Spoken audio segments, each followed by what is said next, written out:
Hello, everyone, and welcome to the Financial Dads Podcast. My name is Paul Fagan, and I'm here with Jody Fisher. Hey, Jody. Good morning, Paul. How you doing? Good. Doing very good today. Hope all is well. In short, this podcast is for all the dads out there who struggle with life's topics as they are related to family and finances. Our hope is that we can provide our thoughts, successes, and of course mistakes, and share them with all of you. Today's topic that we're going to cover is near and dear to my heart, entrepreneurship. How does one who dreams of taking that next step on doing their own thing, quote unquote, finally take that step? And for me personally, I've always dreamed of making that move, but I'm so risk adverse that it's tough for me to kind of pull the trigger. I either run into analysis paralysis with business ideas, or I get the inevitable cold feet. So, for me, I'm fascinated by this topic, Jody, and I'm gonna really looking forward to talking to you about this because I'm hoping to learn a lot from you today, which would be great. Well, I don't know if I have so much to teach, but we'll give it our best shot. This could probably be about 10 or 12 podcasts, but we'll see what we can do about putting it into one. Okay, absolutely. Today the format we'll use will be a little different, right? So it's more of an interview, as I'm truly, fascinated by the story. So maybe we could start with some pointed questions that I quite frankly have on my mind, and I'm sure others out there will have as well, as it relates to moving from a job to being that entrepreneur, being that business owner, right? So maybe, I'll kick it off with the first question, Jody. And, can you tell us your story? How did you get from point A to point B? How did you, just give us the background on what transpired to get you from the corporate 9 to 5 or 9 to 9 or whatever you want to call it nowadays to having your own gig? I got fired. It's that simple.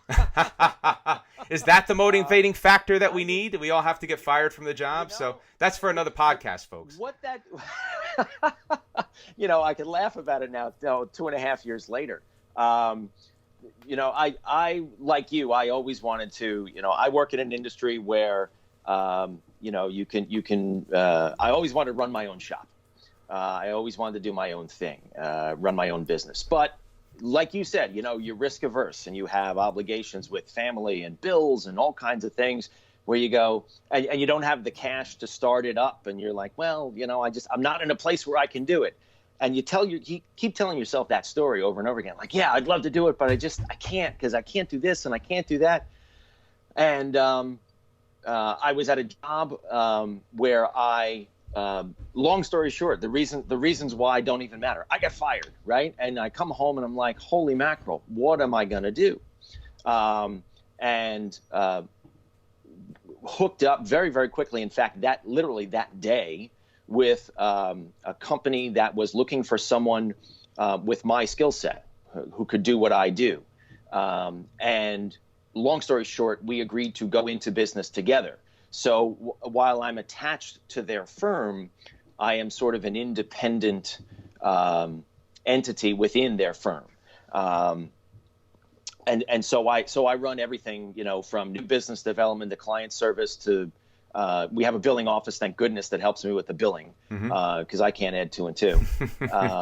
But the short story is the motivating point was I got pushed into a place where I had the opportunity to do something and in a way was forced to do something. And I think that's the thing that really motivated me, because then I was in a place where I could look around and say, can I make this work? Okay, if we're ever going to do it, now's the time to do it. I basically had two options at that point. I could either go back and look for another 9 to 5 job, which I dreaded and I didn't want to do, or I could go into this thing and see if I could make it work. And after a lot of convincing with my wife, we went in the make it work direction. And 2.5 years later, we're doing all right. That is amazing, because at the end of the day, my thinking would have been to just go out and have to get the other job, right? Whenever I think about entrepreneurship, it's really while I have my job. And I guess that's true. You have that motivating factor of that, which turned out to be a silver lining in your case. But my mind would have turned directly to, I have to get another job, right? And so did you have any fears during this time of making that move? And if so, what were the fears and how did you overcome them? I think if you don't have fears when you're going into that, you're crazy. You got to have a healthy fear of just about everything in life, right? You got to assess the dangers, the pitfalls, the benefits, and then measure them up and say, okay, do I want to do this or not? Yeah, I absolutely had a fear about doing it because I was betting the farm, literally. I mean, I was betting. Okay, no, we don't have a farm, but I was betting everything: my family, my house, my future, my financial future, all of it. We're betting all of it on making this thing work. And two things came into play. One, do I have the financial runway to get this started? And I sized up our financial situation, looking at our budget, looking at the money we could tap into, and saying, okay, I have the financial runway to do this. And two, do I have the confidence in myself to make this work? And not just naive confidence, but sizing up my network, my ability to generate business, my ability to work with my new partners to upsell their business, knowing that they were going to be invested in helping me get this going, because there's a financial back end for them, which is great. We split profits on that, which is awesome. And just being able to size it up and know what I was getting into, and then looking at that and going, okay, hold your breath, and stepping off the board and plunging into the water and just doing it. And I just did it. I felt like I had to do it. And I looked in the mirror and I felt like, okay, if you don't do this now, you're never gonna, because you're either gonna, you're sort of pulled off to the side of the road here. Okay. You're at the pit stop and it's like, okay, do we get back on the track and just keep going around in a loop, or do we charge into new territory? And I was like, now's the time to do it. You got to do it. You just have to do it, and I stuttered there because it's like, there's just no other explanation. You just got to do it. That is amazing. And I'm wondering, from a kind of 30, 60, 90-day plan, did you have a plan going in? And was there any kind of anything you had to really focus on in those first, let's say, 30 days of setting this up? I'm trying to think back here. Well, the one thing that let me sleep at night for the first 6 months was knowing that I had the financial runway to do it. Now that, I know not everybody has that, right? Not everybody has 6 months worth of savings in their back pocket to get something started. And going back to what I always talk about, which is being intentional with your money, having the budget spreadsheet set up, being able to see every single week, every single debt, every single payment spread out over the course of a year. And I actually have that spreadsheet now over 3 years. I have every single week of our budget planned through the end of 2021 as I sit here right now.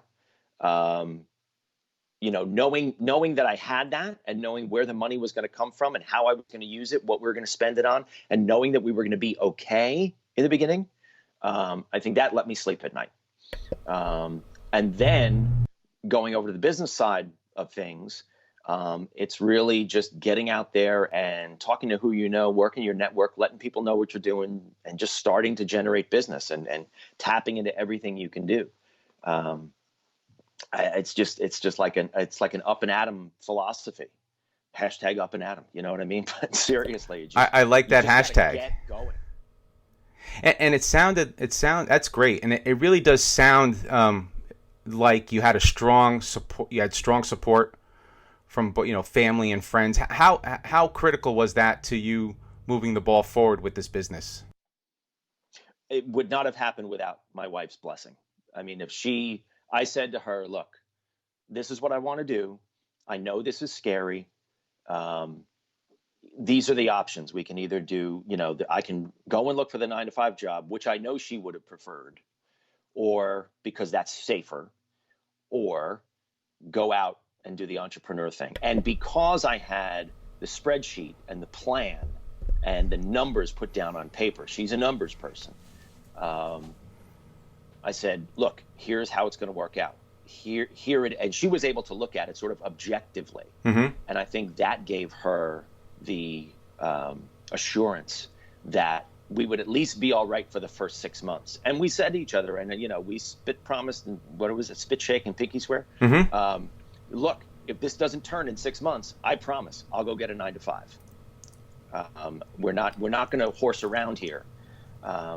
This is either going to work or it's not, and we're going to be completely objective about it. And we continue to be objective about it to this day. I mean, look, you're only as good as your last paid invoice when you're in business for yourself.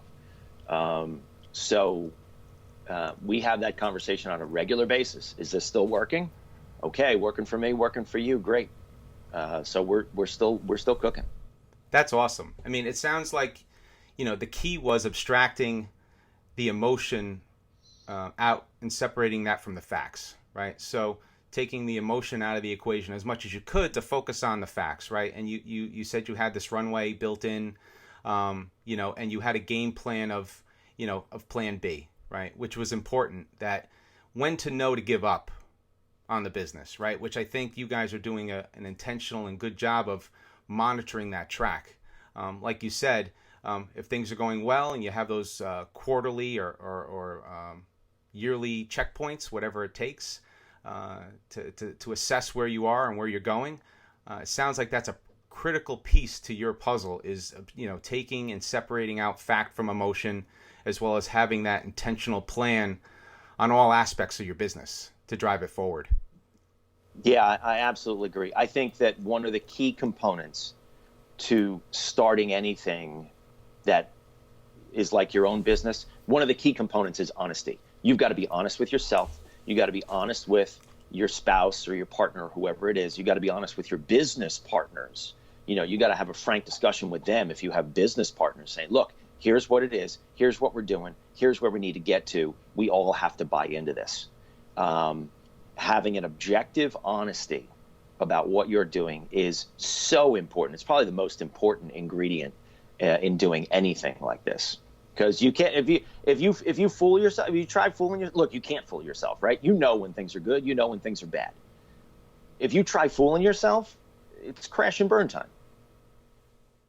Yeah, that makes sense. That really does make sense. And I'm going to just move into a slightly different direction with my next question, because this next question is probably my biggest problem when it comes to thinking about entrepreneurship, right? So it comes down to procrastination, right? Did you experience any levels of procrastination in putting this together? I mean, obviously, you could have gone out and gotten the 9-to-5. You were put into a situation where you sort of had to sink or swim faster than probably if you had kept your job and then pondered, well, should I pull the trigger and give up the 9-to-5 to do the new business? But was there any level of procrastination in your thinking?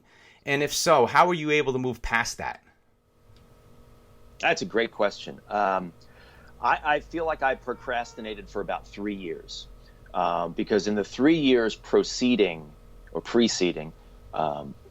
me going out on my own, I had bounced to a bunch of different jobs in this pursuit of increasing my salary, increasing my quality of life, getting out of the 9-to-5, the back and forth commute on the commuter train, getting closer to my family. And I tried all these different combinations of jobs that were, high paying jobs in New York City, lower paying jobs located on Long Island where I live. And nothing seemed to work. But that whole time I'm going, I can't afford to go out on my own. I could do this, but I just can't do it. I just can't do it. It's just not going to work. I can't, and there's that voice. Now I might call that honesty as well, because I think if I had gone out at that time, I probably would not have succeeded.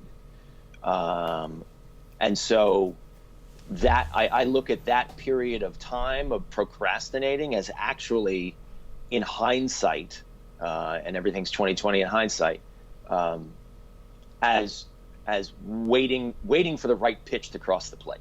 And the right set of circumstances just kind of fell in my lap, actually. But when they did, I recognized them, and I looked at it and I said, this is the moment. This is it. This is where we can put all these pieces together and make the full puzzle and complete the puzzle. And so that was the moment where I was able to pull the trigger. Very cool. Very cool. And I guess my next question would be around, giving advice to others, right? So now obviously you've been successful, and congratulations on moving the ball forward, and your business is doing well. What would you recommend to others in terms of, how, if someone like in my shoes or someone else's shoes, they have a business idea, they have a business they want to do, how should they prepare to make that leap from one to the other? Oh, wow. That's a really good question. Let me think here. Well, I mean, like I said, the thing that made me able to act on this was having the financial runway. So, and the only way I knew that I had the financial runway was because I had everything plotted out. I knew where all the money was. I knew where all the money was going to come from to get the bills that I need paid. So one, being intentional with my money allowed me to take that objective view at the finances and say, okay, we know that we'll be okay for 6 months, and so you need to fill in that blank. Mine was 6 months. Maybe yours is 3. Maybe yours is a year. Whatever that is, you've got to have that objective financial plan in place first. 2, I think you need to figure out what the business is going to look like and how much it's going to generate by the time your runway runs out. And you need to know that you're going to be in a place where, as the runway runs out, that the business is going to be able to kick in and take over, because we all like to think that we're going to go out, and bill a whole bunch of money in the first month and woohoo, we're off to the races. It's not like that at all. I think my first month I didn't bill anybody. Wow. Right. First month you don't bill anyone. Well, what can you do? Like even if you sign a client right out of the gate, right? You're not getting paid for another 30 to 60 to maybe 90 days. Right? So that's 3 months. That's half your 6 month runway. So you've got to be honest with yourself and understand, and only you know the answer to this, but you've got to be honest with yourself and understand how quickly the business is going to start generating money, and then how quickly it's going to get up to running speed to replace the runway. And if it doesn't match up, you've got to be honest with yourself that it's not going to match up, because what you can't do is say, I'll do it. I got 6 months. Okay, good. And then something falls through, because something always falls through. Run out of space, and all of a sudden, wow, I'm 2 months late on my mortgage, or wow, I don't have money for food, or wow, I can't pay my car payment, or whatever that is. You just gotta be honest with yourself. You gotta plan. I mean, I am a planner. I'm a chronic planner. I'm an over planner, and that's part of. I think it's a benefit and a curse, a blessing and a curse. Yeah, absolutely. I think from a blessing and curse perspective, I find myself in there. I refer to it, it's a common term, analysis paralysis. Terms of putting plans together, checklists, presentations, and really, really thinking, and probably to a degree overthinking the situation or the project or the business, not having the wherewithal to kind of drive it forward and pull the trigger, right? Which I think is something that people have to overcome, and you've obviously been able to overcome that. And did you just?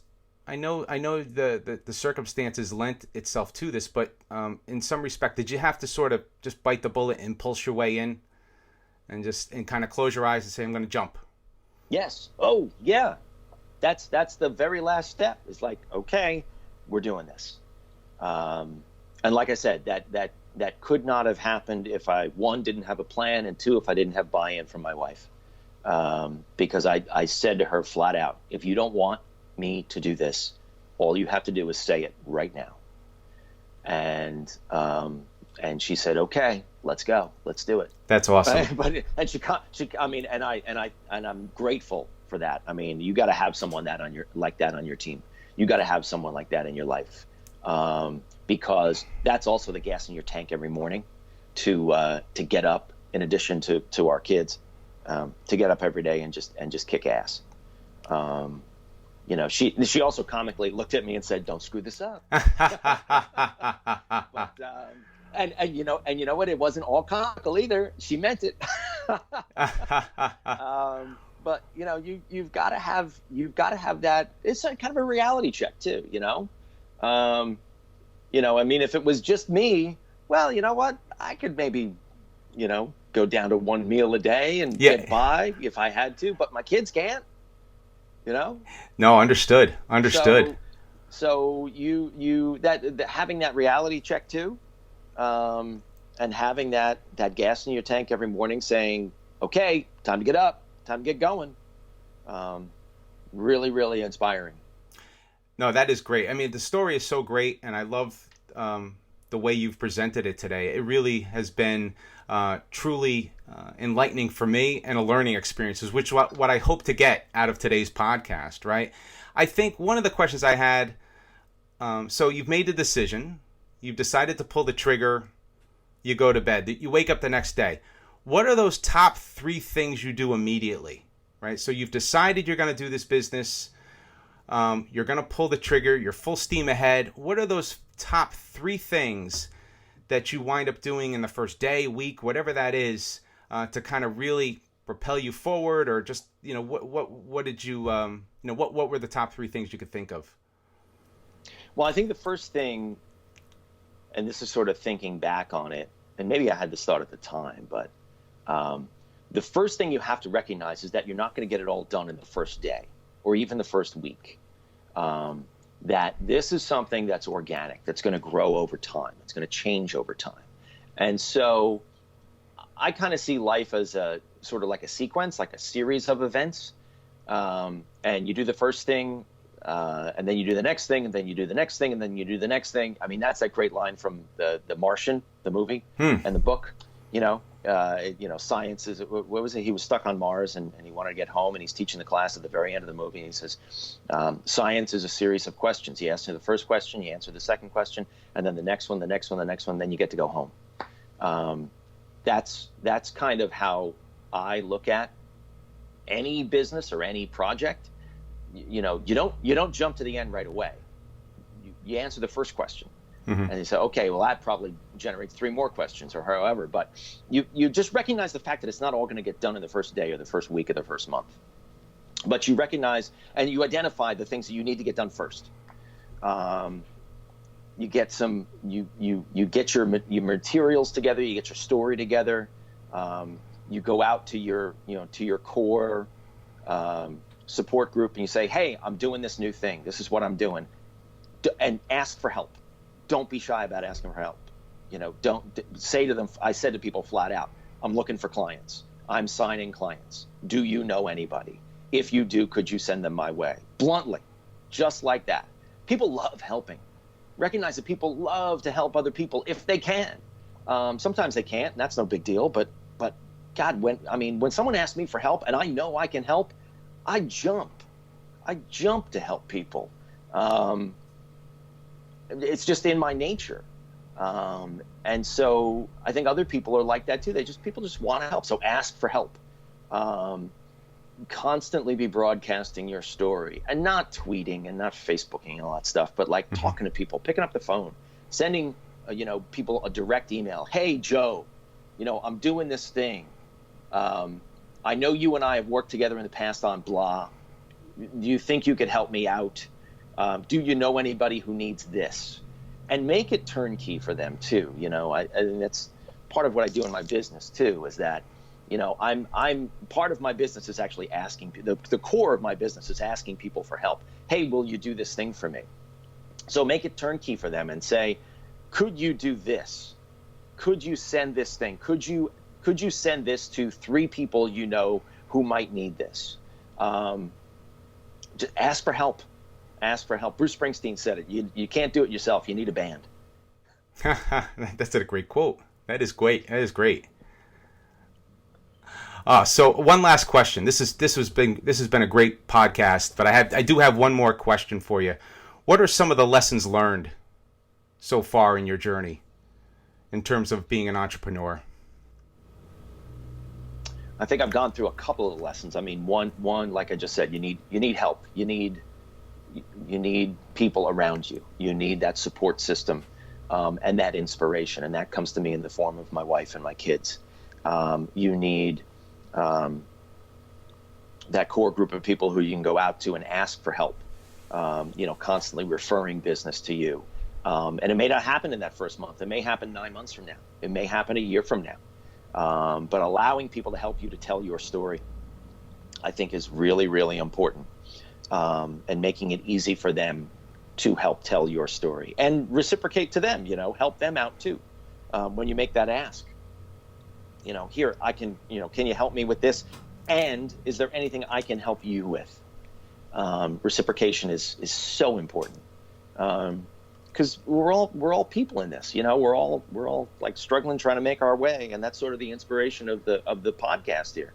We're just trying to figure out how to make our way, and we got to help each other out. Lessons learned. I think the biggest one is just nothing ever works out the way you think it's going to work out. It'll work out, but you got to be patient. You've got to anticipate failure. You've got to know when things are going right and going wrong. You've got to know when to pull the plug. And you got to be ready to pivot whenever you need to pivot. There's a saying about how, having a plan B means you're not invested in plan A, or something to that effect. I believe in plan Bs because I think we all need plan Bs. But that doesn't mean you don't go after plan A like crazy. I really thoroughly enjoyed our discussion today, right? And I'm personally looking forward to our next one. And I know there's probably 100 more questions that I have in my head that maybe we'll have to have a couple of podcasts where we expand out the topic. But I could tell you for certain I'll be listening to this podcast at least a couple of times in the upcoming week myself, because this topic was fascinating. And I appreciate you doing most of the talking today, because I think what you had to say was quite frankly brilliant. And I think a lot of people out there are going to get a benefit from this dialogue. So thank you for telling your story and giving your advice. We really appreciate it. Well, thanks, Paul. I mean, I'm humbled to hear you say that, because I have such an admiration for you and what you've accomplished, and just getting this podcast together. I mean, you've done an amazing job here, and I know you've had an amazing career yourself. In fact, next podcast, or at least one down the line, I'd like to turn the tables and do some Q&A where you're answering the questions. Oh, that would be fun. That would be great. So I look forward to that as well. We'll have to add that to the list. So, well, with that, thanks everyone for listening and downloading our podcast. If you have any questions or comments, please email us at financialdads@gmail.com. And with that, until next time, be well and thank you.